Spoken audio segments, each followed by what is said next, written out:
Yesterday, I was having a discussion with a guy, let's call him John. He was 62 years old, still working, and planning on working till he was 70, 72 years old. He was challenging me on what retirement should be. He argued that I was too focused on cutting costs in retirement, living frugally, and therefore I was not enjoying life. Is that really what you're retiring to, a frugal, miserly life? I'm spending my time nitpicking costs and sucking all the fun out of retirement. Why retire to a life with a lower living standard? I love this. I enjoyed the conversation with John. Per John, your choice is to be frugal or enjoy retirement. You can't do both. So John, that's why John was continuing to work, so he could continue to live this lifestyle of stuff and excess. First thing, your life is your personal journey. You can do whatever you want, okay? I'm giving my experiences. You know that I'm 58 years old. I'm 3.5 years into retirement. There's no right or wrong, but you do only have one shot. And every second you spend is a second that's spent and you'll never get back. So time is your most valuable asset. You need to learn that. It really shines through the day you retire that, oh my gosh, I only have so much time left. It's really powerful for me, and that's why I mentioned it a lot. Okay, I'm looking at my notes over here if my eye contact gets off. Hey, I'm going to be real blunt. Hopefully you find that helps and makes you think. I'm not telling you what to do. I'm telling you my story.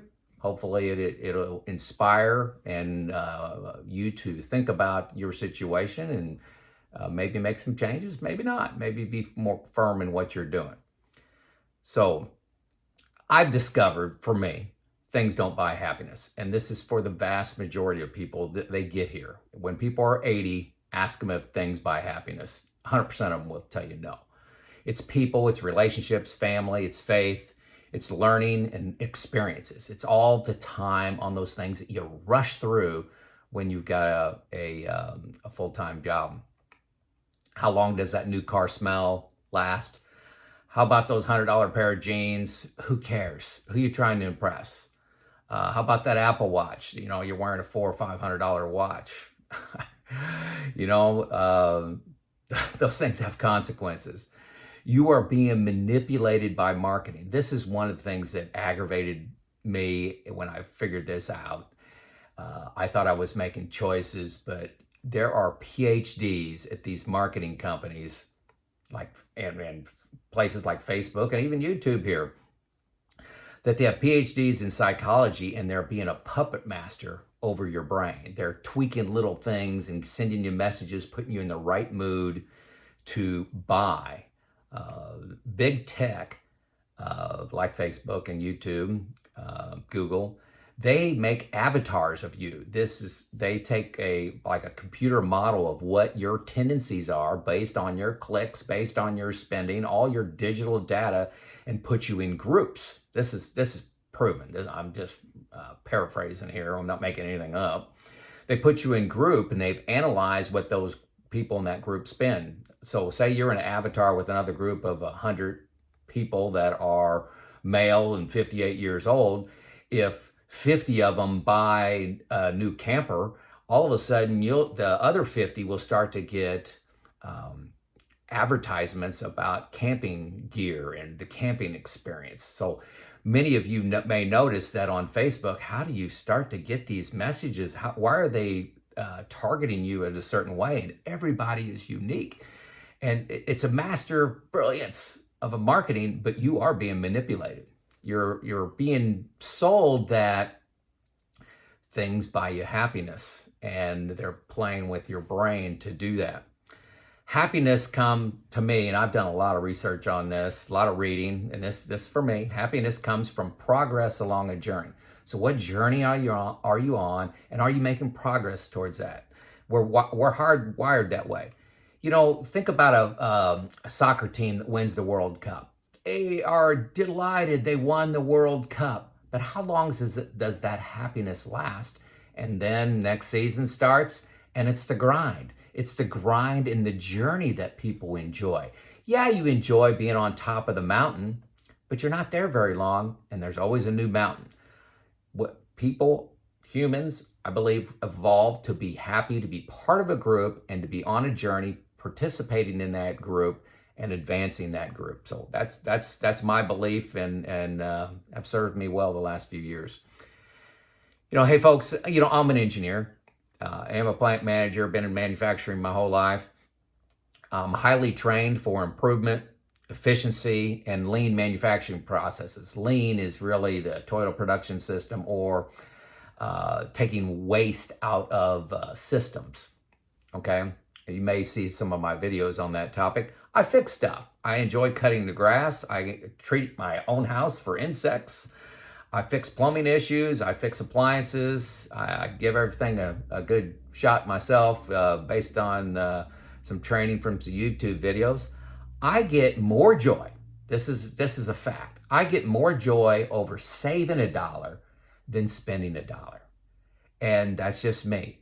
And I think that's a great trait to have.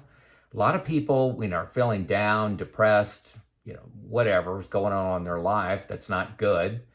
They go out and they go shopping. They buy stuff and get some instant shot of dopamine. They feel good. But how long does that feel good last? Food is actually an addiction like that, where if you feel stressed, what do? You eat. I stress eat. Used to stress eat. I don't anymore. Lowered stress and changed my eating habits once I understood how I was using food to make me feel better. It's a state changer. I went through things like cutting the cable. I tried to fix my car.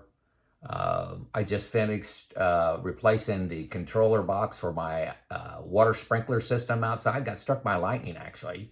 And I just got on YouTube, read how to do it, did it myself. Changed some solenoids out on that. So I like doing kind of stuff like that. Yeah, it does save me money. It may seem like I'm being cheap and miserly. I know people make fun of me. But like I said, I enjoy saving money more than I do spending money. Get greater joy from that. Not that I'm being a miser. It's joy.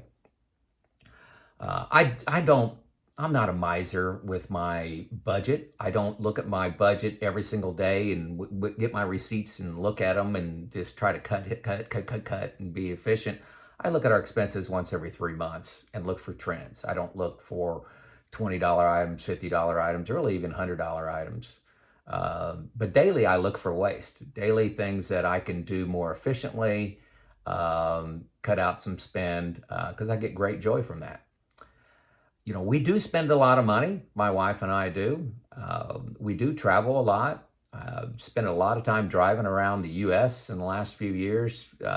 Really stopped a lot of air travel because of COVID, like everybody else. We'll get back into that. But we love these international experiences. But the United States has so many cool things to see in it. So work longer to have more stuff to buy my personal happiness or to impress other people. Hey, not for me, man. Time, relationships, passions, faith, family, being there for the important events 7 days a week. You wouldn't believe how many funerals I've been able to go to, weddings I've been able to go to, retirement parties, things like that, that I'm free during the week, learning opportunities, study groups that I'm a part of, just so many things you can do with your time. The discussion I've had with a lot of people, I talk to a lot of retiree people that contemplating retirement. I'll say 90% of them, when they are thinking about, hey, they want to keep working, it quickly gets down to they're fooling themselves of they like their lifestyle, they like to spend money, I would just want to do this or spend that, because they're scared to jump. Jumping from full-time employment to full-time retirement is scary. It's never going to make perfect sense. It's a leap of faith, okay? I'm telling you, if you have $5 million, you're going to be scared to retire. If you got $500,000, you're going to be scared to retire. If you got $100,000 and you got a pension, you're going to be scared to retire, because it's going into the unknown. If you're looking for an excuse not to retire or not to retire early, especially, it's freaking easy to find one. I love my job is the most common thing I hear. And like I said, 90% of those quickly, when you get into conversation about it turns into fear of the unknown, which is retirement. And another one that's quickly followed by I love my lifestyle. I love my spending. I love how I'm able to not think about costs, when I'm in retirement because I'm working and I'm making a lot of money, but you're burning up time. And I'm telling you, time and I didn't talk about this in this video yet, but your health and stress are huge issues. Health and your time are your number two, one and two assets. And when you're working full time, they're not number one and two. They're not number one and two. The sucker's choice: be frugal or enjoy retirement. My retirement statement is be deliberate, intentional, and efficient with your spending, and enjoy a much longer, healthier retirement. It's Joe out.